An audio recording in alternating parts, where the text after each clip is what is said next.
All right, if you're just joining us, Charlie Kirk, American icon, my friend, dead tonight at 31. He was assassinated while speaking to kids, young people, at a college campus event at Utah Valley University. Holy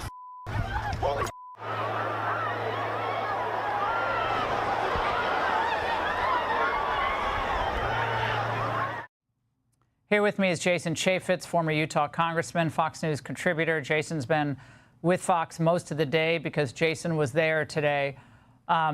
Jason, I know you've told different versions of this, but very specifically, and I know how incredibly devastated you are, that goes without saying, but tell us exactly what happened leading up to the gunshots. There were 2,000 plus people there to hear Charlie Kirk and talk and take questions from anybody and everybody. And straight up at noon, he came out, was throwing hats to everybody. Prior to him stepping out, they were chanting USA, USA. Another chants were Charlie Kirk, Charlie Kirk. They were chanting that. I'd venture to say 95+% of the people were younger than the age of 30. And they were ready there for some dialogue. And there's a group in this shot right there. Those people closest to you up on that second level, that's where they had a transgender flag. And Charlie leaned over and invited him, hey, come be part of the conversation. And, the crowd cheered. But the first person got up and asked a question about religion. And he went way out of his way to a predominantly, we're members of the Church of Jesus Christ of Latter-day Saints, predominantly, not everybody, the Mormons, if you will. And he said, look, I'm not here to bash on people. I'm on my own spiritual journey. I want you to be on your spiritual journey. I'm not here to bash LDS people. This is who I believe. And the first speaker disagreed with him, and he bantered with him.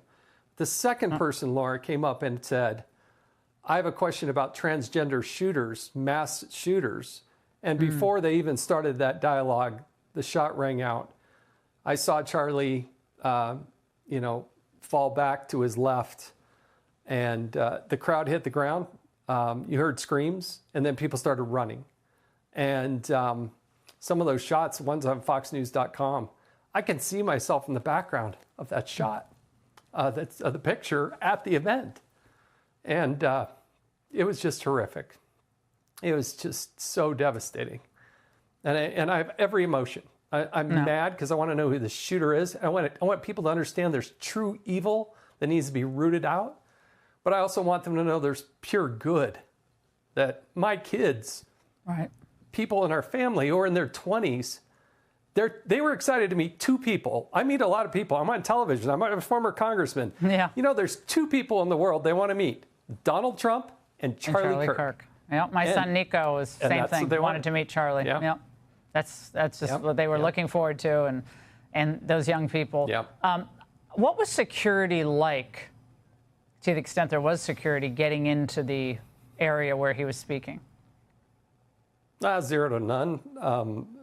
Right above where Charlie was speaking, there was an awning, and people had gathered above that, and they pushed him off to the side. There were a couple of people in police, wearing, uniformed police.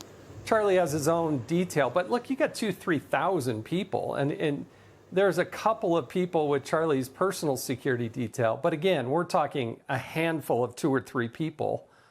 And so, no, look, it's an open campus. This is Utah, for goodness sake. These things don't happen. We don't have shootings. I mean, we do, but come on. This is our state's largest university, 40,000 students. It's an open atmosphere. But I worry that the days of true dialogue, they're getting shut down. And I think that's what the evil left, if you will, they want this. The evil, they want to shut it down because he is so effective. Yeah, they wanted to shut him down because he was so effective. But they also want to stop political or even cultural speakers from going to campus. And what they're going to say is, it's a liability risk for the university. We can't do it. We can't guarantee security. So then the students miss out on actually engaging with individuals. Maybe they'll be liberals. Maybe they'll be conservatives. Charlie obviously was a strong conservative, strong Christian. But that's what they want to happen. And unfortunately, I believe this will drive a lot of colleges and universities to say, no, we're not. We can't secure this. Can't do it. Yeah. That's what I fear. And Jason, when you saw Charlie fall back, and I had a chance to talk to someone else who was there, and you know who I'm talking about. Yeah. Said, I knew he was gone. Knew he was gone. Yeah. And inconsolable. It was too close. I mean, that shot had to come from close. Some people are saying, oh, now it might be a rooftop. That's not a far shot. Law enforcement saying it might be 200 yards. I doubt it's even that long. And anybody with a rifle, you know, in a prone position with if that's truly what happened. Law enforcement's been scant with information, but it just worked because there was, like I said, no security. That's the way it should be, but unfortunately in today's world, there's evil. There's evil. Jason, thank you so much. I know what a day this has been for you, and we really, really appreciate your voice. Thank you.